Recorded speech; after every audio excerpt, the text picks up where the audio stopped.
Voilà. C'est une question technique. Oui. Si jamais j'ai une violente canne de tout qui monte, là, Qu'est-ce que je fais? Tu Je tousses. fais comme oui, ça non, ou pas de problème. je fais comme si pas- on était ensemble dans... Il n'y a pas un bonbon? Non, non, il n'y a pas de problème, on coupe. Vice-présidente et membre de la commission. Bon, madame, vous mettez ce que vous voulez, c'était plutôt à Oui, titre de vice-président. plaisanterie qu'autre Non, non, chose. c'est vrai, vice-président, oui. Mais je ne vais pas mettre les partis aujourd'hui. Je vais simplement Non. dire vice-président, vice-président. Bonne et idée. voilà. Dis, qu'est-ce que c'est que ça? Et ça? Quel désordre ici. Donc, Gino, si tu n'avais pas fait le truc dans le couloir, j'y étais là. Hein. Donc, tu vois, tu aurais pu discuter avec lui. Et je crois qu'avec ce qui s'est passé dans le couloir, ça suffit. Hein. Non, non, non, non, non, il serait T'as venu. pas Non, non, besoin non, de- il serait venu. Mais il m'a dit jeudi matin, bon. Voilà. Non, non, il avait donné son accord et tout. Oui, mais... Non, Van der Bie, ça c'est normal. Moi, je... Non, non, non, ça franchement non. Non, il m'avait donné son accord, il avait envie de venir. Donc, l'émission de controverse de dimanche dernier n'avait pas... Rien à voir. Ça, il n'a comptait jamais... justement. il Je n'a jamais- comptais devant sa présence 1 minute, il répondait. Il n'a jamais imaginé que j'allais l'arrêter dans le couloir. Hein. Ça a changé tout. Hein. Oui. Je n'en sais encore rien, ça. Par Gino. Oui, on va enchaîner là-dessus. Oh, moi, par Karine, partout où je vais, je dois prendre la parole le premier. Moi, j'aime pas. Commence par moi. Ça va. C'est quoi la Voilà, donc.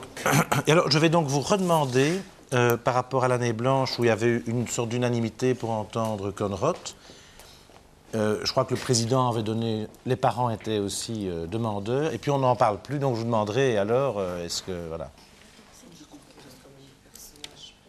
plus important à écouter. Oui, oui. Mais ça, je vous poserai la question, hein, qui hein? Oui, oui, oui. Il me semble qu'il reste des personnages encore plus importants à écouter à l'intérieur de Et qu'on devrait l'enquête. l'inviter à la commission. Bah, je sais pas, moi je sais plus trop où on en est. Oui, mais on va essayer de ça. Les Nous, non, prochaines nous, non. On n'a pas eu votre liste, là, si? La liste que vous deviez nous remettre. Des gens encore à entendre. On a eu cette liste-là? Non. Vous ne nous l'avez pas donnée encore? On l'a donné déjà il y a 2 mois. Oui, mais non, mais après la réunion de bureau, on avait demandé en petit bureau. On a dit qui on doit l'inviter, on vous avait demandé qui vous souhaitiez. Hein? Non, on n'a pas été au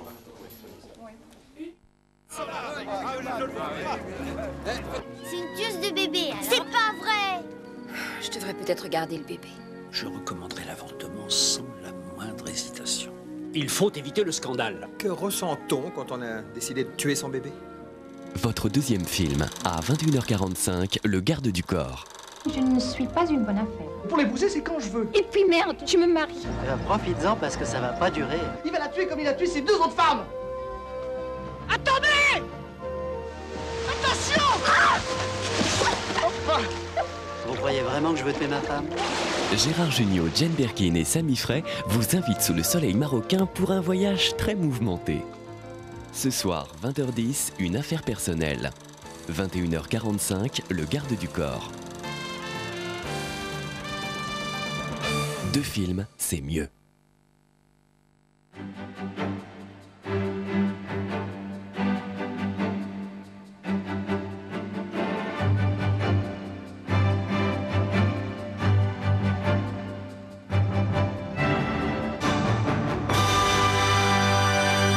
Madame, Monsieur, bonjour. Après cette semaine décisive et houleuse de la commission parlementaire du Trou-Néo et les consorts, a-t-on avancé réellement dans la recherche de la vérité? Qui croire?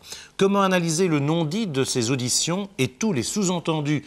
Quelles seront les conséquences de ces travaux? Et enfin, quelles sont les réflexions des parents après ces auditions capitales? Ce midi, mes invités, Karine Rousseau, Patrick Moriot, vice-président de la commission, Gino Rousseau, Jacqueline Herzé, vice-présidente de la commission, Marc Reisinger, psychiatre, et Vincent de Crolly, membre de la commission. J'avais également invité Léon Gillet, mais après l'incident dans les couloirs de la commission avec Gino Rousseau, il a décliné mon invitation. Il m'a cependant envoyé un fax par rapport à l'émission de la semaine dernière, où, peut-être vous vous en rappelez, Alain Van der Bist l'avait accusé de lui avoir fait changer un témoignage. Il m'envoie un fax où il dit « Lors de l'émission Controverse de dimanche, M. Van der Bist m'a mis personnellement en cause par des propos que j'estime calomnieux parce que totalement contraires à la vérité. Je m'insurge donc et m'inscris en faux contre cette atteinte à mon honneur. » Dont acte. Je vous pose la première question de notre consultation téléphonique. Êtes-vous satisfait du travail de la commission d'enquête? Si oui, 0900 0080. Sinon, 0900 000 90. Enfin, notre ligne ouverte pour vos commentaires ou vos questions, 070 344 717. Alors, pour commencer, Gino Russo, ce petit incident dans le couloir, vous le regrettez ou vous avez vraiment envie de... On a vu sur votre chaise que vous étiez un peu énervé. Ah non, je ne le regrette pas. Pourquoi est-ce que je devrais le regretter? Avec le fax de M. Gillet, je crois que tout le monde est rassuré maintenant. Hein, avec l'incident dans le couloir et ce fax, je crois que maintenant en Belgique, tout le monde est rassuré. Non, je ne regrette pas. D'ailleurs, ce n'est pas un incident. Je lui ai juste posé une question publiquement. Comme ça, au moins, tout le monde se rend compte de la réponse, de sa réponse. En fait, votre principale argumentation, c'est que vous aviez envie, à l'époque, d'avoir tout le dossier. Mais non, on a été trouver M. Gillet pour cinq choses, pas seulement pour l'accès au dossier. C'était pour cinq choses. C'est vrai que c'était pour l'accès au dossier. 2, comme on avait des difficultés à avoir le dossier, on avait demandé que le dossier soit relu par 2 personnes de la PJ de Bruxelles.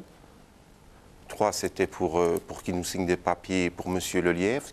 Son audition, c'est demain, donc oui. Ça va éclairer tout le monde. Alors, 4, je ne me rappelle plus. Enfin, il y avait 5 points. Oui. Oui, 4, c'était pour créer une cellule style Coles, parce que, bon, il y avait... Une vraie cellule, quoi. Oui, il y avait un bordel intégral. D'ailleurs, tout le monde s'en rend compte. Je n'ai pas peur d'utiliser le mot bordel, finalement. Tout le monde s'en rend compte. Et il y avait un 5e point, c'était pour un prisonnier qui était incarcéré à la prison de Louvain. Donc, on faisait des démarches, on a fait de nombreuses démarches. Prisonnier qui voulait monnayer sa sortie pour dire des choses, si je résume? Non? Non. Prisonnier qui disait avoir vu Mélissa dans un book de pédophile et qui avait déjà essayé beaucoup de choses au niveau de la prison de Louvain et qu'en dernier recours s'était tourné vers nous. Donc nous, on avait fait des démarches pour voir ce... Donc c'était 5 points. Et je crois que M. Gillet a oublié 4 points lors de son audition. Alors si toutes les auditions sont faites comme ça, il faut comprendre que les commissaires n'ont chaque fois qu'une partie d'un ensemble et c'est difficile de reconstruire une vérité. Si on attend une vérité, mais je crois qu'il n'y a pas... Normalement, il devrait y avoir qu'une vérité, mais ici, tout le monde a sa vérité, tout le monde a son avis. L'un pense que c'est la gendarmerie, l'autre c'est le juge d'instruction, l'autre pense que c'est Charleroi, et tout le monde est un peu perdu. Et je crois que leur rôle devient de plus en plus compliqué au fur et à mesure qu'il y a des auditions. Alors, j'imagine que vous avez maintenant, vous avez entendu toutes ces auditions, vous avez envie d'être réentendu et d'exprimer de manière complète tout ce que vous avez à dire, Karine Rousseau. Oui, on aurait envie d'être réentendu, mais il faudrait qu'on sache aussi vers quoi on va nous-mêmes, parce qu'être réentendu en finale de la commission, de façon à donner je sais pas, une certaine caution de tout ce qui aurait été fait dans la commission, et puis sans tenir là, je trouve que ce serait assez inutile. Hein, c'est encore un travail et un effort qu'on va fournir en plus pour ne pas mener à quelque chose. Idéalement? Idéalement, être réentendu de façon à reprolonger peut-être les auditions des auditions qui doivent rester importantes. Oui, attendez, ça veut dire être réentendu et puis provoquer d'autres auditions par rapport à ce que vous auriez dit. Oui. C'est ça? C'est ça. Bon, alors, je me tourne vers les membres de la commission, puisque nous avons 2 vice-présidents. Ce désir des parents, donc, d'être réentendus, mais pas en finale, est-ce que vous trouvez ça une bonne idée? Est-ce que vous comptez le faire? Et alors, j'ai envie, ma sous-question, on a un peu le sentiment que le volet Julie et Mélissa est en train de se terminer. Est-ce que c'est un faux sentiment ou au contraire une réalité? Mais si vous permettez, moi, je m'inscris en faux contre cette vision un peu terminée de l'enquête Julie et Mélissa. Je crois qu'il ne faut surtout pas oublier que nous intégrons toute cette enquête dans le temps, à la fois passé et futur. Je vous donne un exemple. Il est bien évident qu'il faut encore entendre les membres du BCR et l'état-major de la gendarmerie. Ça ne fait aucun doute, il joue un rôle non négligeable dans toute l'affaire, mais il est clair qu'il joue peut-être aussi un rôle dans le dossier Anne et Effieux. Donc on le fera après. Mardi dernier, nous avons rencontré les familles, donc Russo et Lejeune. Et donc nous avons déjà eu un contact et il est clair qu'il faudra réentendre les familles à un moment donné parce qu'ils ont toujours, par rapport à nous, un avantage dans toute cette affaire, c'est le vécu, évidemment. Et quand le problème est, si le problème est à ils n'ont pas envie de traîner. Non, mais je pense qu'il ne faut pas traîner. Je crois que personne n'a envie de traîner. Ce n'est pas la question. Ce n'est pas qu'on veut que les choses se fassent vite et toujours de façon précipitée, etc. Non, on veut que les choses se fassent bien. C'est différent. Et donc, vous avez envie, au fond, qu'après vos auditions, il y en ait d'autres, c'est ça? Mais disons qu'on avait posé la question à la commission, c'est de voir comment est-ce qu'ils voulaient nous auditionner. Est-ce qu'ils voulaient nous auditionner avec des questions par rapport à tous les dossiers qu'ils ont, ou alors nous faire à la Doutreu, faire une plaidoirie. Ça c'est la question qu'on posait. Comment... Madame, je crois peut-être qu'on attend la réaction des parents sur ce que nous avons tous entendu. Ça, c'est la première chose. Et c'est vrai que le moment est peut-être venu, si on veut pouvoir aller plus loin, inviter d'autres personnes. Et nous avons demandé en bureau mardi dernier une liste de personnes que les parents estimaient devoir nous proposer pour être entendus. Et nous avons fait de même en disant, voilà, nous comptons encore inviter telle et telle personne. Donc un climat de confiance, maintenant, je crois, c'est vraiment installé entre le bureau de la commission et les parents et leur avocat. Et je crois que c'est comme ça qu'on va aller plus loin dans la réflexion commune. Monsieur de Creully.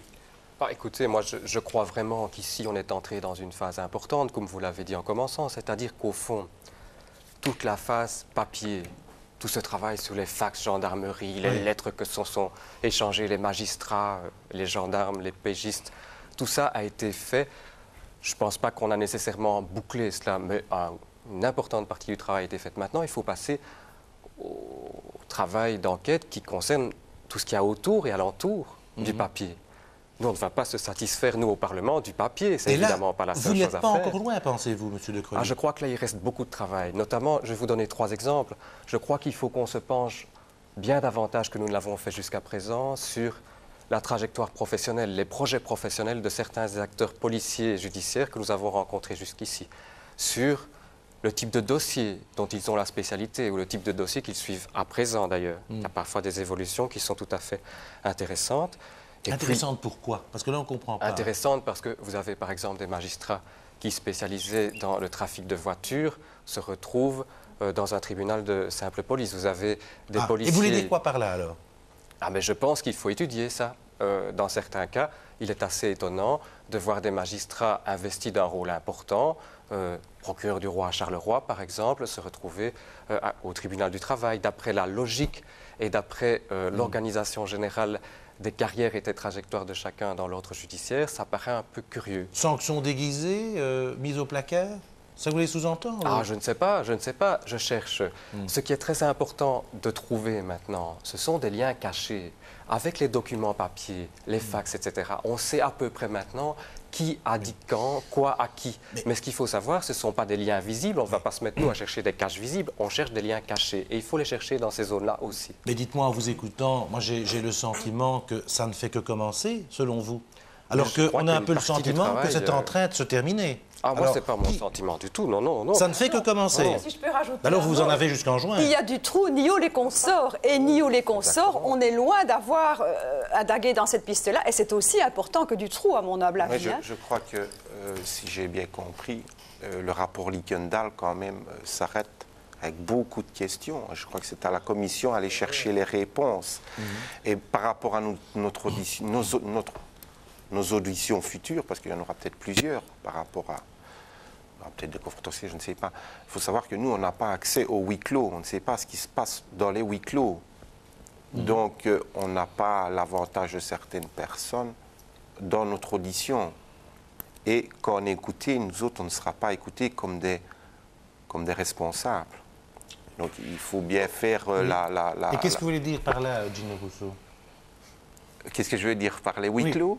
C'est qu'il y a certaines personnes qui ont accès au huis clos, qui ont été auditionnées. Donc, pourquoi pas les parents aussi? Les parents assistant au huis clos? Assistant ou avoir un compte rendu, je ne sais pas, moi.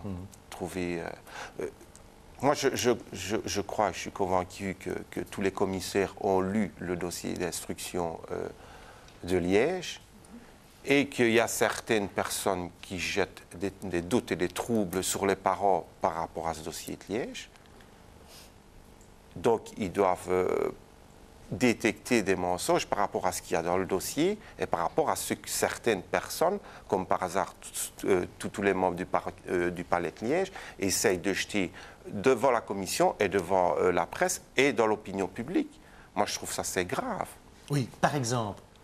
Par exemple, j'ai lu la dernière heure, je pense, avant-hier, Nathalie Évrard, pour ne pas la citer, qui reprend un témoignage de Mme Tilly. Mme Tilly arrive le jour où on va trouver M. Gillet et voit M. Rousseau couché sur un gendarme en train de le battre. Et Mme Rousseau donne des coups de pied à Mme Tilly. En fait, toute une invention. Oui. Et je trouve ça vraiment petit. Donc, enfin, ça reflète bien le niveau du Palais de Liège. Hein. Et moi, tout ça, je trouve que c'est grave parce qu'on essaye. Parce que quand on dit M. Gillot touche à mon honneur, on peut avoir un honneur aussi, hein, nous. Oui, c'est assez souvent. Oui. Donc nous, je vois que pour des choses relativement qui ne sont pas très claires finalement, certaines personnes se sentent vite attaquées dans leur honneur. Mais le nôtre a été attaqué tout le temps, en plus de ce que nous avons vécu, en plus de ce que nous avons perdu et vécu. On ne s'est jamais gêné d'attaquer notre honneur et nous n'avons jamais, nous, la possibilité de dire « et nous, notre honneur ». Il y a quand même aussi... Oui, aussi Marc Hessinger, vous pouvez intervenir. Je crois que j'ai des questions très précises pour vous, mais allez-y. Oui. Mais à ce sujet-là, l'indignation est une manière de dissimuler la vérité. C'est pour ne pas parler d'une chose, on dit « vous n'allez quand même pas oser me soupçonner de quelque chose ». Sous-entendu, moi, procureur... Oui. Vous visez qui, là? Ah ben, je l'ai dit, le procureur général émérite, qui, à 2 reprises, a invoqué son honneur pour ne pas participer à une discussion, pour ne pas venir ici, par exemple. Et à la commission, il a invoqué la même chose en disant « vous n'allez quand même pas mettre en balance un article paru dans la presse avec mon honneur. Voilà. Oui, donc vous voulez dire quoi par là? Que lorsqu'on prend ça comme argument, il faut se méfier en tant que psychiatre? Oui, qu'il faut être attentif à toutes les tactiques par lesquelles on dissimule la vérité, et ça, c'en est une. Alors, donnez-en un autre exemple de ce qui vous a frappé comme dissimulation. Un des plus fréquents, c'est la dénégation, c'est-à-dire de nier... C'est de nier quelque chose qui est vrai en disant « ceci n'est pas comme ça ». Et c'est comme ça? Oui, bien sûr. Par exemple, lorsqu'on parle du BCR, on entend tout le temps des dénégations. Ce n'est qu'un centre de documentation. Le BCR ne donne pas de directives, ne donne pas d'instructions, ne fait rien, ne fait que recueillir. Mais un truc qui ne fait que recueillir et qui ne fait rien, c'est très étrange. Et quand on examine les documents, on se rend compte qu'il y a beaucoup de choses, d'initiatives qui sont venues de là, qui restent obscures, tout à fait occultées. Mais alors, donc il y a une version officielle. Oui. Et puis c'est... Mais Marc Hessinger, quand quelqu'un dit des phrases comme vous venez de dire, hein, qu'est-ce que ça cache alors? Mais ça cache le contraire, c'est-à-dire, puisqu'on dit le BCR n'est qu'une banque de données, il faut immédiatement se demander qu'est-ce que c'est d'autre. Or, ce que c'est d'autre, c'est aussi un bureau d'analyse criminelle, et ça, on n'en parle jamais, qui forme des analystes criminels, qui sont des gens qui doublent un peu les juges d'instruction, et qui ont un rôle occulte, parce que, par exemple, dans l'enquête Julie et Mélissa, on ne sait pas où ils sont, ces analystes criminels. J'apprends qu'ils auraient promis un rapport de synthèse que la commission n'a pas encore vu, mais ce n'est pas de ça qu'on a besoin, c'est de savoir tel jour et tel jour, qu'est-ce qu'ils ont fait, avec qui ils ont parlé, comment on le fait actuellement pour les autres acteurs. Oui. Dites-moi, avant de répondre, est-ce que vous avez, comme conseiller technique, puisque la commission a quelques conseillers techniques, est-ce que vous avez un psy? C'est-à-dire quelqu'un qui peut décoder justement les non-dits, les lapsus, etc. Non. On a M. de Crolly qui est quand même notre psychologue, je dirais. Non, oui. ça c'est... Non, mais blague à part, est-ce que vous n'aimeriez pas avoir un psychiatre? Mais je crois que c'était prévu pour après, peut-être pour interpréter. Vous savez, on n'a pas encore fini non plus. Et dans les conclusions, ça va intervenir aussi. Et on a eu un expert judiciaire, M. Véonaud, c'est vrai, qui a bien préparé les questions de la seconde audition. Et c'est vrai que peut-être on va devoir faire appel à un psy, mais c'est une question à soumettre à l'ensemble du bureau et à nos collègues, c'est vrai. Vous savez, moi, je crois, ce que vient de dire monsieur, à la limite, on s'en rend compte. Moi, je vais vous dire une chose pour embrayer un peu sur ce que disait mon collègue de Crolly. Quand on dit, on a l'impression qu'on vasouille, que les choses sont moins claires. Non. Nous avons 4 dates importantes. La réunion du 9 août avec le BCR, les 3 BSR, Thoin, Namur, Charleroi et celle de Grasse-Olonne, c'est-à-dire là où a lieu l'enlèvement et là où sont les résidences de Dutroux. Il y a la date du 16 août où le capitaine Ball envoie un fax où il y a tout là-dedans. Il y a même le patrimoine de Dutroux. Et que ce jour-là, Monsieur Le Sage va trouver Madame Doutrel. Il y a les surveillances POSA en septembre, octobre 95, et il y a les perquisitions du 13 décembre 95. Ça, ce sont des dates clés. Alors, qu'est-ce qu'on constate? On constate que la réunion du 9 août, on essaye de nous faire croire depuis le début que ce sont une réunion pour essayer de trouver à caractère général, pour essayer tous les enfants disparus. Et ça, vous n'y croyez pas? Plus? Mais il n'y a plus personne qui croit ça depuis le début. Alors, l'essentiel n'est plus de savoir si c'est vrai ou faux. Comme dit monsieur, pourquoi le BCR, qui est un service d'appui, joue-t-il un rôle dans cette réunion qui va au-delà de son service d'appui, qui est un rôle de direction? Ça, c'est la question clé.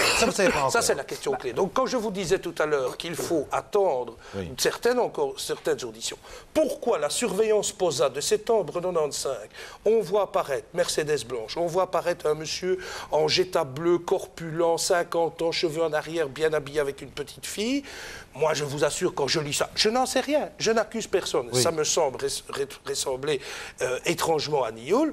Qu'a-t-on fait de cette information? Attendez, petite pause pour nos téléspectateurs. Vous voulez dire que donc, dans ces rapports POSA, il y a quelqu'un qui ressemblerait à Nioul, qui va chez Dutroux? Qui va à la rue d'Aubresse.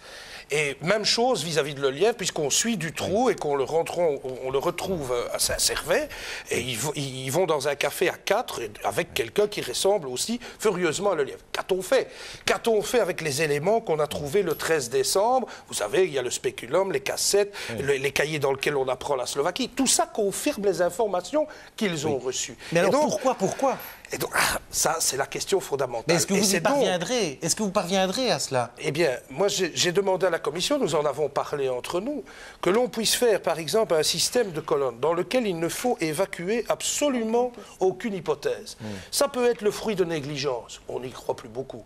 Ça peut être le fruit de guerre de police, peut-être. Ça peut être le fruit d'inconséquence, d'incompétence. Ça peut être le fruit... De protection. De protection. Eh bien, je crois qu'il faut pouvoir mettre certains éléments, les mettre en colonne. Peut-être que ces colonnes vont s'interpénétrer, mais c'est un travail que nous devons faire relativement rapidement. 67% de nos téléspectateurs qui nous téléphonent sont satisfaits du travail de la commission. Karine Rousseau, Gino Rousseau, depuis tout ce que vous avez entendu, quelles sont pour vous le ou les contre-vérités les plus criantes que vous avez entendues et qui vous ont... Les contre-vérités les plus criantes par rapport à ce que nous avons entendu se situent,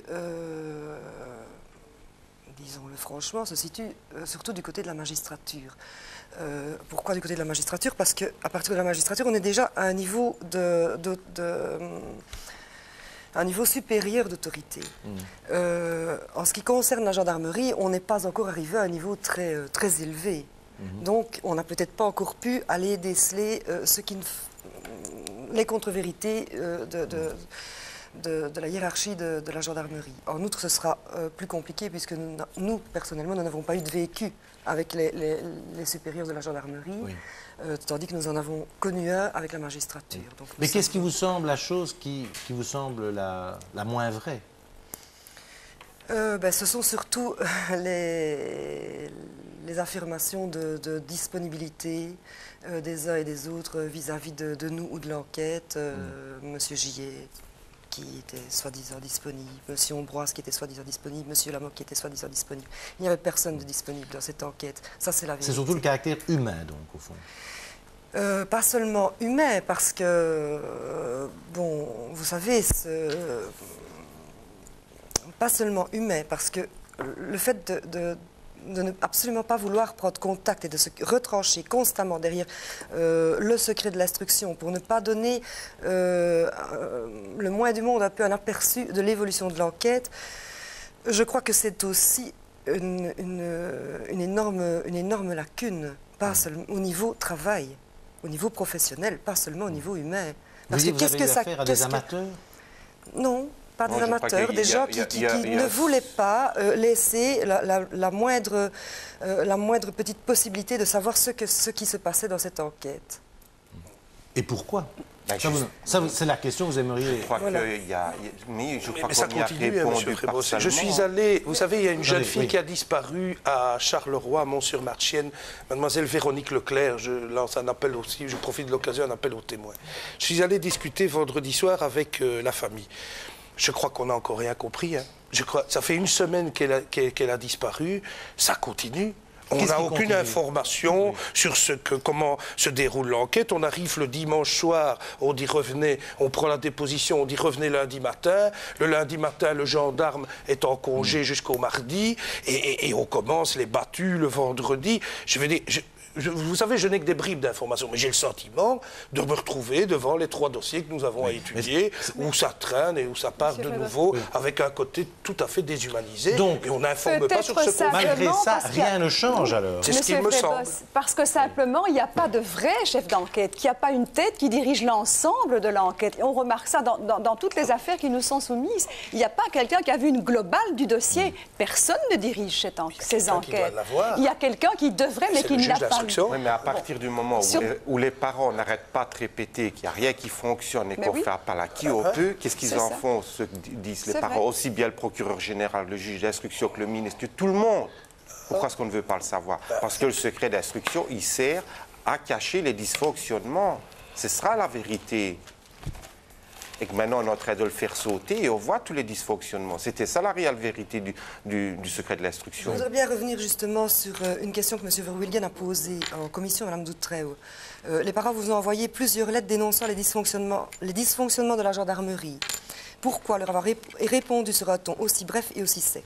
Je ne pouvais rien leur dire de ce qui relevait du secret d'instruction. Oui, mais ça, elle a raison en disant ça. Ah non. Elle suit la loi. Ah non, ça signifie que nous, on dénonce des dysfonctionnements de la gendarmerie, on pose des questions. Est-ce que vous comprenez ce qui se passe? Et on nous dit que ça relève du secret de l'instruction. Donc les dysfonctionnements relèvent du secret de l'instruction. Donc, quelque part, c'est ça que le secret de l'instruction préserve. Ce sont les dysfonctionnements. Mais en plus, ce qui ne va pas, c'est que parfois, on donne des informations. Parfois, on n'en donne pas. Parfois, bon, j'ai posé la question sur la lettre que vous aviez évoquée à un moment donné. Ben, elle a reconnu qu'elle avait lu la lettre. Donc, c'est un peu bizarre. Donc, pourquoi y a-t-il, dans certains cas, le sacro-saint secret de l'instruction? Parce que ça pourrait amener des... Je sais pas, on pourrait... vengeance personnelle ou que sais-je. Et dans d'autres cas, non. C'est un peu absurde. Hein, oui, alors, on a aussi le sentiment, en écoutant les audiences, que... L'insulte, il n'y a jamais eu de secret de l'instruction pour les parents. Les lettres d'insulte, on nous les donnait. Uniquement les lettres d'insulte. Et ça continue maintenant. Hein, bon, On a un peu le sentiment que chacun, au fond, travaille pour soi. Et qu'il n'y a aucune communication. Donc, le juge travaille dans son cabinet, les gendarmes d'un côté et le police judiciaire. Est-ce que ce n'est pas ça, finalement, le fondement de l'échec? Est-ce que ce n'est pas ça qu'il faut changer d'urgence, Vincent de Trollic? C'est certainement une des données du problème. Toute la question à laquelle nous sommes confrontés, vous savez, M. Frébos, tous les cancers commencent par un symptôme qui est souvent une infection, qui se traduit par une certaine fièvre. Et j'ai l'impression qu'au sein de la commission d'enquête, la fièvre, nous commençons à l'approcher. La question est de savoir maintenant si nous allons être capables d'inciser là où il faut pour identifier d'éventuelles métastases. Et vous savez, moi, c'est ma grande inquiétude maintenant, parce que franchement, à la Chambre, au niveau de la conférence des présidents, qui est cette instance qui gère les agendas, qui organise la disponibilité des salles, Mais moi, j'ai appris cette semaine que le grand sujet de discussion à propos de la commission d'enquête dans laquelle nous travaillons, et nous faisons ce que vous savez que nous faisons, c'est, est-ce qu'ils sont assez courtois avec les témoins qu'ils appellent, et 2, est-ce que bon sang, cette fois-ci, ils vont respecter le sacro-saint délai du 15 mars. Alors vous vous rendez compte qu'on est dans une situation où on est effectivement face à une fièvre, où on n'a pas encore la certitude qu'il n'y a pas derrière un fameux cancer ou une tumeur particulièrement maligne, et dans certains cercles où nous trouvons même nos collègues, alors qu'on fait un travail énorme depuis quelques mois, y compris pour le Parlement, on commence à se poser des questions sur la courtoisie et les détails d'agenda. Alors moi, je trouve ça extrêmement inquiétant et je me demande si, jusqu'au plus haut niveau de la Chambre, les partisans du statu quo ou les adversaires de la vérité ne sont pas en train d'avoir trouvé leur relais. Et donc, je me pose beaucoup de questions autour de ce qui se passe maintenant. Et à votre question, je réponds oui, évidemment. Il y a une série de dysfonctionnement, il y a aussi le mauvais fonctionnement. On parlait du BCR tout à l'heure. Mais excusez-moi, mais le BCR en 1988-90, à l'issue de la première commission Thury des Brabants wallons, on pointait déjà l'ambiguïté de son rôle, le caractère un peu étrange de certaines de ses interventions dans certaines enquêtes. Rien n'a changé en 6 ans. Je le constate, mais je me demande aussi pourquoi. Pourquoi est-ce que la gendarmerie est suffisamment puissante dans ce pays pour résister à toute réforme politique, ou est-ce qu'au fond, ça n'arrangeait pas aussi un peu la magistrature, ou un peu le politique, ou les deux, que les choses ne changent pas? Et là, il faut vraiment faire l'ensemble du problème et poser l'ensemble des questions. Au téléphone, une téléspectatrice, Madame Esser. Madame Esser. Oui, bonjour, allô. nous vous écoutons, madame. Oui, bonjour monsieur. Tout d'abord, je voudrais rendre hommage au travail que la commission effectue parce que je me rends compte que c'est énorme et que c'est très difficile.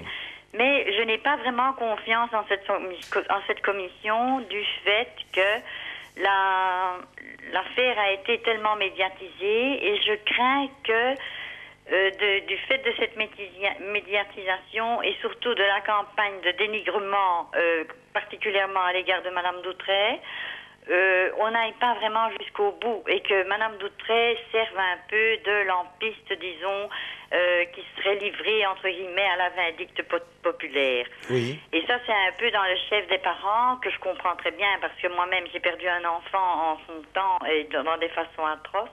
Mais je trouve que les parents ont vraiment présenté Mme Doutret comme la seule responsable de l'échec de l'enquête et du décès de leur petite fille.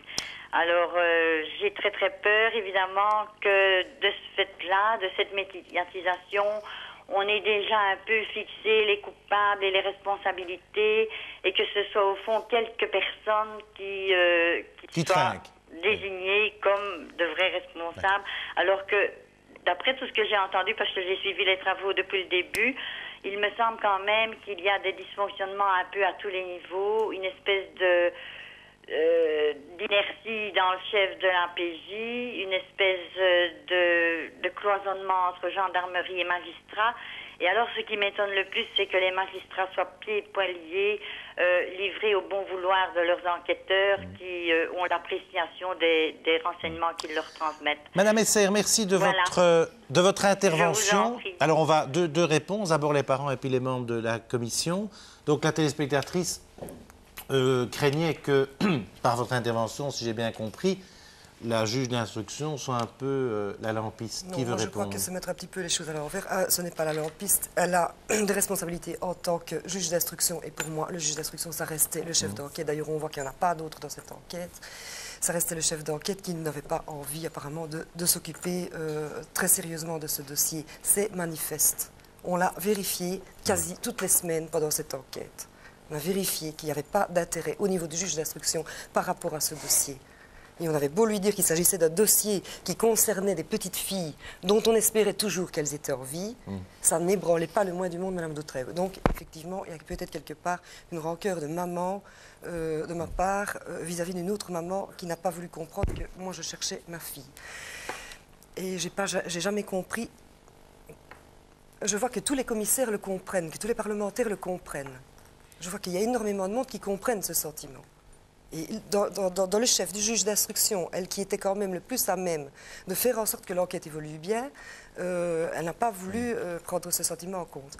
Alors, je trouve que c'est renverser un peu les choses aussi que de dire l'APJ, la gendarmerie n'a pas été très...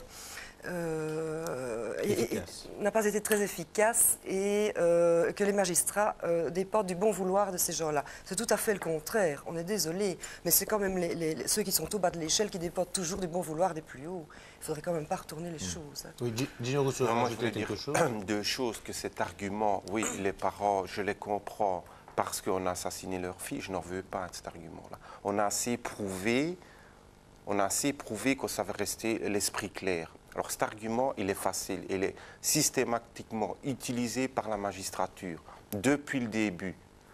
C'est-à-dire que tout ce qu'on peut dire de négatif, on le comprend, les parents ont enlevé leur fille. C'est un très mauvais argument parce qu'on a prouvé qu'on savait faire abstraction, qu'il est très difficile de faire abstraction de ces choses-là. Mais alors, on n'a jamais dit que c'était Mme Doutret la seule responsable, jamais de la vie. Donc ça prouve qu'il y a des gens qui regardent la télévision et qui ne comprennent rien. Alors, il faudrait peut-être regarder si madame n'a pas des connaissances dans la magistrature, parce que c'est souvent des personnes qui sont influencées par ce monde d'avocats ou de magistrats, qui en arrivent à avoir des analyses pareilles. Parce que moi, je me rends compte qu'il y a beaucoup de gens qui ne savent pas se faire l'idée tout seuls et qui ont besoin de l'avis de Pierre-Paul ou Jacques qui est dans les magistrats, ou Pierre-Paul ou Jacques qui est dans la gendarmerie, ou Pierre-Paul ou Jacques qui est avocat. Mais c'est une très mauvaise analyse que Madame fait, parce que moi je pense que les responsabilités, elles se trouvent en haut lieu. Et je pourrais m'en expliquer pourquoi. Il faut savoir qu'il y a eu des contacts pris avec les hauts lieux au niveau de la gendarmerie dans les premiers temps, où leur théorie, c'était que Julie et Mélissa étaient mortes. Et les commissaires le savent bien. Et le fait que cette enquête est mal faite, c'est parce que tout le monde part avec la théorie que Julie et Mélissa sont mortes. À partir de ce moment-là, il n'y a pas urgence. Oui, Marc Ressinger. Oui, ça, c'est quelque chose de vrai et de monstrueux et qu'il faut souligner parce qu'en fait, ça veut dire qu'ils souhaitaient qu'elle soit morte. Attendez, oui. Répétez là. Oui, le système fonctionne de manière telle que les victimes n'ayant pas de place, elles ne peuvent que disparaître, c'est ce qu'elles ont de mieux à faire. Et tout dans cette histoire a été mené comme si Julie et Mélissa étaient mortes depuis le début. Quand on voit les délais, le temps que prend l'information pour circuler, donc le lendemain de leur enlèvement, il y a un informateur qui prend la peine d'aller parler à la gendarmerie. Il y a un fax qui part de Charleroi vers Grasse-Sologne. Il faut quand même 3 semaines avant qu'il y ait une réponse à ce fax.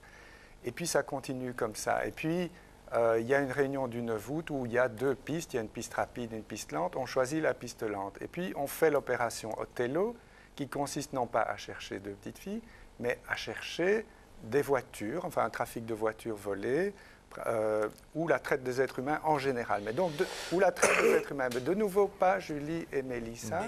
Et ça montre que... Attendez, là, il faudrait être clair, parce que le POSA, permettez-moi de vous dire que si on a mis en œuvre le POSA, c'est pas pour un trafic de voitures volées. C'est clair qu'à ce moment-là, si on met une opération telle que celle-là, il suffit de se renseigner auprès de certains gendarmes, c'est une opération sérieuse. Et ça, je suis sûr, j'en suis convaincu en ce qui me concerne, que s'ils mettent le POSA en place, c'est parce qu'ils recherchent des caches pour séquestration et séquestration d'enfants. Oui. Donc, je crois que ça, c'est une des thèses avancées pour la gendarmerie. On met des surveillances simplement pour regarder s'il y a les vols, etc. On ne fait pas ça. Ça n'existe pas. Au contraire, généralement, dans le POSA, j'ai mes informations, c'est pour chercher un flagrant délit. Le A de POSA veut dire arrestation. Hein. Voilà. Et ça, on l'oublie. Et pas le flagrant délit de Julie et Mélissa. Peut-être qu'ils espéraient trouver un autre flagrant délit. Mais Julie et Mélissa, ils les croyaient trop en la version classique. Vous vous contredites. C'est par rapport à ce que vous disiez tout à l'heure. Là, on entre dans la logique de ce qu'on voudrait dire. Il achève. Moi, je pense que cette opération Othello, c'est une manière de tourner le dos à Julie et Mélissa. Et c'est presque une complicité d'assassinat parce qu'elles étaient vivantes à ce moment-là. Vous imaginez ce que vous êtes en train de dire? Oui. Et si ça entrait dans l'esprit des gens, ils auraient enfoncé la porte et pas surveillé avec des caméras. Pourquoi cette complicité? On le voit très bien quand Michaud descend dans la cave. Il entend les petites filles. Il crie « taisez-vous », ce qui est une gaffe, mais ça, il ne peut pas s'en rendre compte. Et tout le monde se tait, y compris elle, puisque Dutroux leur avait dit de se taire. Et puis, il s'en va. Parce que sa gaffe, il aurait pu s'en rendre compte s'il avait eu en tête qu'il avait peut-être entendu des filles qui étaient là. Mais comme ça n'était pas dans sa tête, il a fait comme s'il n'avait rien entendu. Et puis après, il a raconté qu'il avait vu des filles dans la rue. Et ça, la manière dont il le raconte me fait douter parce que ça ressemble plus à un souvenir fictif qu'à un vrai souvenir. Parce qu'on lui dit, mais il y avait combien d'enfants? Je ne sais plus, je ne me souviens plus du tout. Or, même si on ne se souvient pas d'un chiffre précis, on se souvient si c'était 2 ou 10, quoi. Alors, la question, si on suit votre interprétation, pourquoi? Parce qu'il n'y pensait pas. Et pourquoi cette complicité, je vous cite, d'assassinat? C'est plus facile de chercher des morts que de chercher des vivants. Hein. Parce qu'il n'y a pas urgence quand c'est mort. Quand c'est vivant, il y a urgence. Et c'est là que les parents rentrent en contradiction totale avec tout le système judiciaire, et pas plus d'outrage qu'une autre, pas plus le juge d'instruction que d'autres. Vous êtes d'accord? Oui, tout à fait. Je pense que tout le système fonctionne dans l'insensibilité depuis le départ et que c'est ça qui est en train de se passer en Belgique, c'est une révolution de la sensibilité. Pourquoi est-ce que si 700 000 personnes regardent les détails de ces commissions? C'est parce qu'ils ont été, d'une part, touchés par quelque chose qu'ils ont vu, donc qu'on a retrouvé d'abord des fillettes vivantes et puis mortes.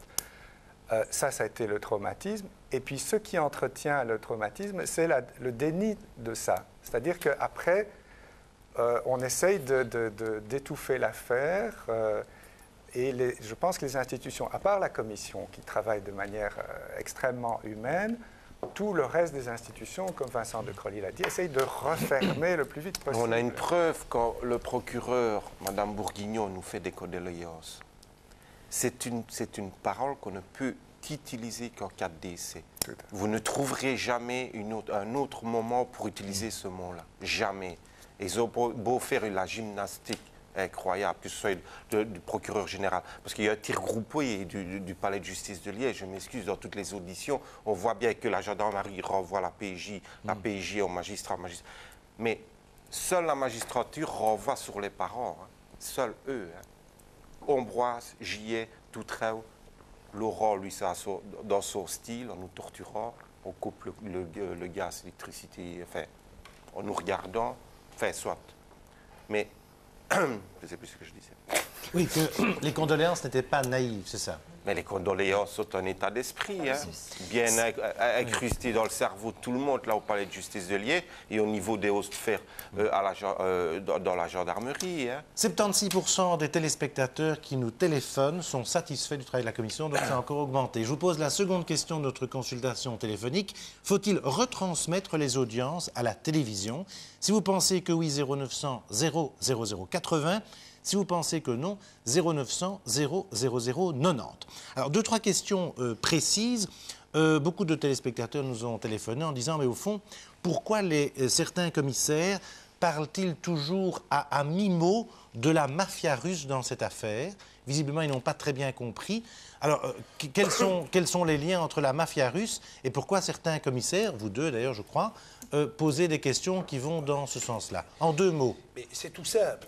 Je vous ai dit tout à l'heure qu'on fait des colonnes en fonction des hypothèses que nous avons. Nous avons des éléments dans le dossier qui montrent quelque part, notamment c'est dans le dossier de Mme Linkendahl, on voit apparaître MNS International, qui est la plaque tournante de la mafia russe en Belgique. Bah, nous essayons de voir si on peut y avoir une relation.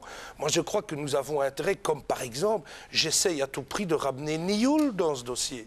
Parce que c'est vrai qu'on en parle très peu dans notre travail. Or, moi, je constate que dès son arrestation, Nioul a lancé des signes. Il a dit « je connais du monde, j'ai des appuis ». Et donc, voilà un élément. Nous essayons tout ce qui peut être important, nous essayons de l'étayer. Vous avez des éléments là-dessus, sur la mafia russe? Oui, ou pas? on a des éléments comme tout le monde, je crois.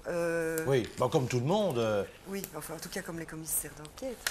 Je crois qu'il ne faut pas trop tourner autour du pot, en fait, par rapport à cette recherche autour de la mafia russe. Sinon, on risque aussi de devoir... Vous risquez aussi un jour de devoir admettre que vous n'avez pas pu faire de lien objectif. Oui. Mais tourner autour du pot, ça veut dire quoi, Karine Rousseau? Tourner autour du pot. Allez-y, allez dans le pot. Non, je préfère ne pas le dire moi-même parce que c'est toujours sur moi que ça... bon, est-ce que quelqu'un... Excusez-moi, on ne comprend plus rien. Le psychiatre est de mon avis? Là, c'est des sous-entendus. Nous sommes dans une enquête évolutive, donc il faut pouvoir étayer. Je vous donne un autre exemple. Ne tournez pas autour du pot. À contrario, je vous donne un exemple à contrario. Le viol d'Aubé. Il apparaît clairement, on dit à partir du viol d'Aubé que ce pourrait être Dutroux et que si la PJ avec Zico en tête descend et retire la gendarmerie de l'enquête, c'est parce qu'il y a des protections. Vous êtes bien d'accord avec moi? J'ai encore vu ce samedi quelqu'un qui a vu Dutroux à Aubé pendant cette semaine-là. Dutroux a une moustache et a des cheveux mi-longs, confirmé par une photo lors de la naissance de sa fille à la maternité le 25 novembre. L'agression a lieu le 22 novembre 1995. Donc ça ne peut pas être Dutroux, puisque la victime prétend qu'elle a été agressée par quelqu'un avec des cheveux courts et sans moustache, sans barbe. Donc ça veut dire qu'à la limite, si nous partons de cette hypothèse-là, toute l'hypothèse des protections avec les trafics de voitures de Dutroux ne tient plus. Puisque ça ne peut pas être Dutroux. C'est peut-être accompli, j'en sais rien. Donc, il faut aller plus loin. Donc, laissez-nous faire notre travail. Ne nous laissez pas, nous n'allons pas commencer à faire une présomption de culpabilité sur X ou Y. Oui. Mais nous avons un élément. Moi, je reviens sur la mafia russe, là, parce qu'on nous a mis l'eau à la bouche et puis on retourne autour du pot. Alors, Vincent de Crolly, puisque vous avez posé cette question aussi. Oui, je pense qu'il faut être très clair. Allez, soyez-le alors. Dans une série de questions qui sont, parmi beaucoup d'autres, centrées sur la personnalité de Madame la juge d'instruction d'Outreau et le rôle qu'elle a pu ou qu'elle a voulu ou pas pu ou pas voulu jouer dans l'enquête Julie et Mélissa, se pose celle de la possible interférence entre des enquêtes menées à charge de son époux, qui est un avocat liégeois, qui aurait été impliqué dans un large détournement de fonds, problème de fraude, d'escroquerie assez grave, dans lequel on retrouve au moins traces de la mafia russe. D'où la question de savoir si la mafia russe, dans ce genre de problème, mafia qu'on retrouve à d'autres moments du dossier pour expliquer certains problèmes de trafic de voitures à Charleroi, n'a pas pu être cette connexion entre Charleroi et Liège qui a pu à un moment donné être le gros grain de sable dans la machine.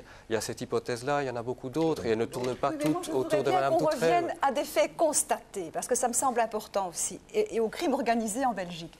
Moi, je vois maintenant l'attaque des fourgons de Villers-la-Ville. La PJ a fait un coup la semaine dernière. Et qu'est-ce qu'on constate parmi les gens de cette attaque de fourgon? Il y a un ami de Dutroux qui lui a appris à manager ses caves en cash. Ça, c'est important aussi. Et ça, c'est un fait constaté. Donc, Dutroux, c'est à la fois peut-être le crime organisé, les fourgons, la prostitution organisée, les trafics de voitures. Et ça, ce sont des faits constatés. Et c'est important, je crois aussi. Tout seul, évidemment. Hein, c'est ça. Mais Dutroux est consort, donc on doit plus aller vers les consorts, je crois. Oui. C'est ça Marc Ressinger, est-ce que vous n'avez pas l'impression que les travaux de la commission sont devenus un peu le nouveau Dallas et où tous les témoins sont finalement devenus des personnages? Est-ce que ce n'est pas dangereux de se faire une idée à propos de personnages qui jouent un certain rôle et qui se défendent? Non, Dallas, ce serait très péjoratif, quoi, justement. Il n'y a pas de jugement de valeur dans la question. Oui, mais Dallas, c'est une fiction. Ici, on est dans la réalité et on a l'occasion de l'approcher comme on n'a jamais pu, quoi. Rien qu'approcher le travail parlementaire, d'ailleurs, et puis aussi participer à cette recherche précise des faits pour aller tout le temps des hypothèses à la réalité, quoi. Les témoins, est-ce qu'ils témoignent ou est-ce qu'ils se défendent? Le mélange des deux, ils viennent pour se défendre, mais ils sont pris ils sont pris à certains moments, ils témoignent très sincèrement, ils disent même des choses qu'ils n'avaient pas envie de dire, puis après, ils sont obligés. Oui. Dans le soir, vous avez dit, il faut une pression psychologique pour obtenir la vérité. Vous trouvez que les commissaires doivent cuisiner davantage les témoins? Je pense que ça a été fait à certains moments et je pense que c'est une bonne chose. Et que la dernière semaine, j'ai eu l'impression qu'il y avait un recul à ce point de vue-là, comme s'il y avait une volonté de ne plus cuisiner. Or, je pense que c'est essentiel, parce que comment est-ce qu'on peut déceler un mensonge? On le décèle par une contradiction, mais cette contradiction est préparée. Donc, si on le demande calmement, simplement, eh bien, on n'obtiendra rien. Mais si on met cette contradiction en évidence et qu'on insiste jusqu'au moment où la personne qui témoigne doit donner une version plausible, à ce moment-là, on obtient éventuellement une vérité. Alors, on peut leur reprocher d'être discourtois, comme disait M. de Crolly. Est-ce qu'il n'y a pas là... Comment gérer tout ça? C'est arrivé, et moi j'ai eu tendance à observer aussi qu'on pouvait être plus discourtois avec des témoins sincères qu'avec des gens moins sincères, parce que... Allez, un exemple, là. Ne tournez pas autour du pot non plus. J'ai deux exemples, mais là on pourrait débattre. Un, c'est le juge Laurent, qui a surtout montré qu'il était très peu attentif et très peu futé. Mais on le questionnait comme s'il était, comme s'il était le responsable d'une manœuvre. Or, moi, il ne m'apparaissait pas comme ça. Il m'apparaissait comme, plutôt comme ayant... Trop cuisiné, alors, selon vous? Un peu trop cuisiné, oui. Et pas assez cuisiné, qui? Et pas assez cuisiné, le sage, encore une fois, parce que lui, au contraire, il est absolument ferme. Il est capable de dire une chose et puis le contraire avec la même assurance, et puis de le refaire ça 5 ou 6 fois. Et cette semaine, il y a eu une question très, très précise de Serge Moreau qui lui disait « Mais avez-vous signalé à Mme Doutreu qu'à Charleroi, on souhaitait faire des perquisitions pour trouver des enfants ?» Et pour la première fois, il a répondu non.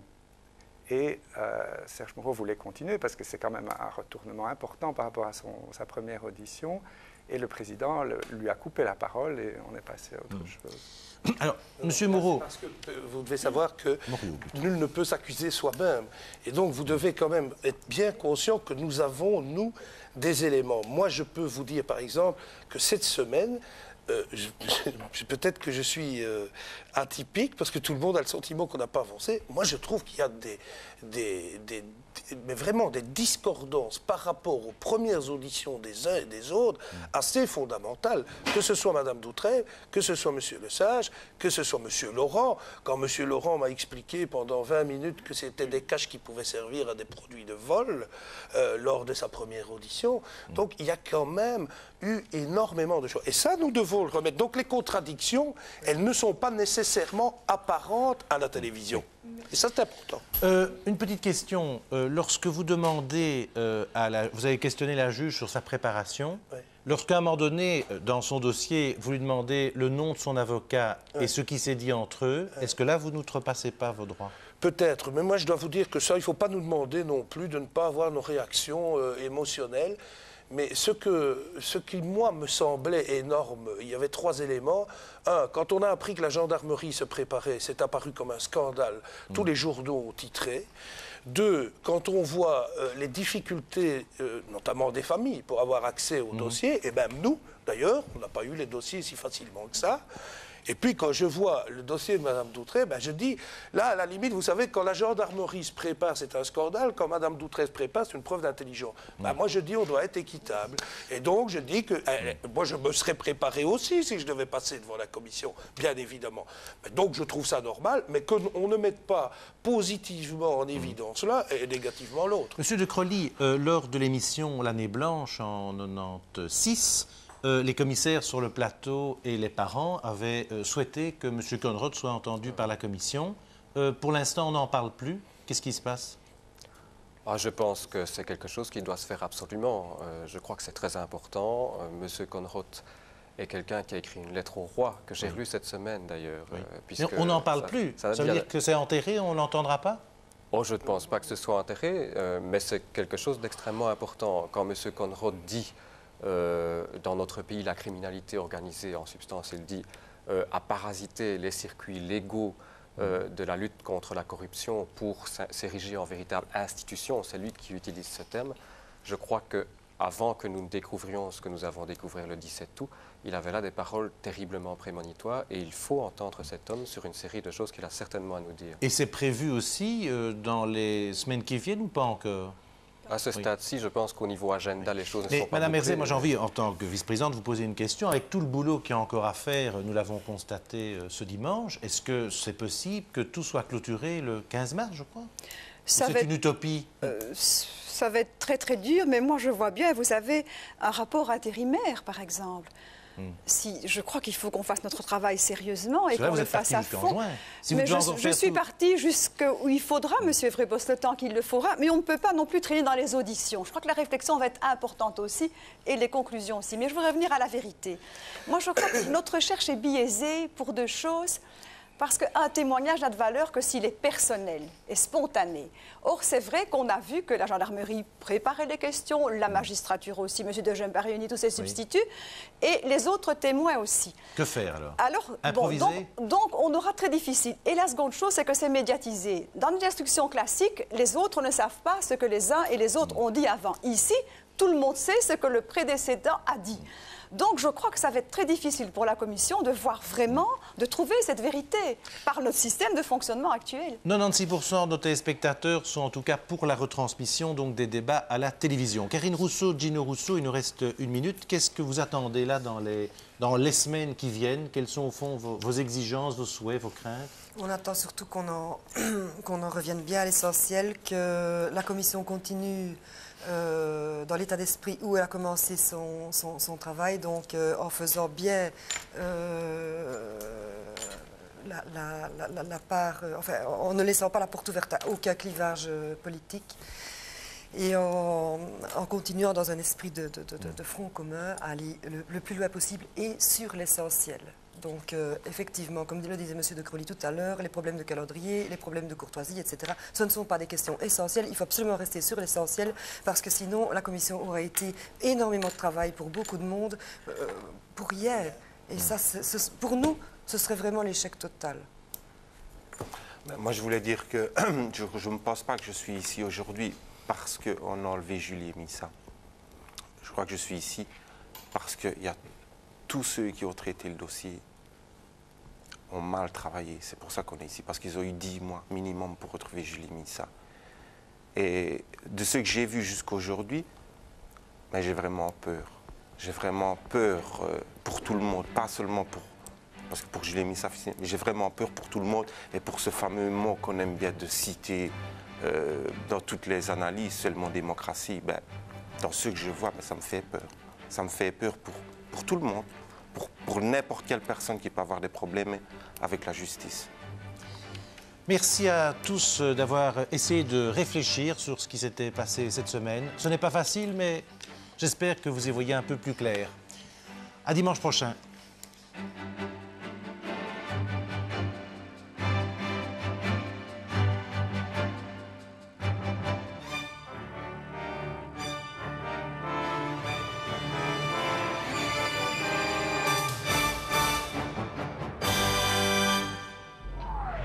Fanas de foot, accro du ballon rond, rendez-vous ce soir sur RTL TVI dans Foot Dimanche avec Marie-France Muchant. Au sommaire, l'école des jeunes de Serein, le racisme dans le foot et un portrait du nouveau secrétaire général de l'Union belge.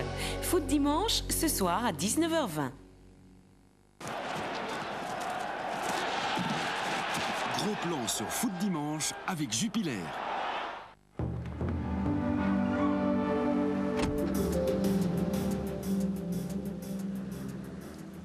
Vous le savez, il y a un certain nombre d'objets qu'il faut avoir en permanence dans sa voiture. Parmi ces objets, l'extincteur. Mais en fait, savez-vous exactement comment ça s'utilise? Moi, en tout cas, j'en connais un qui ferait bien de relire la notice.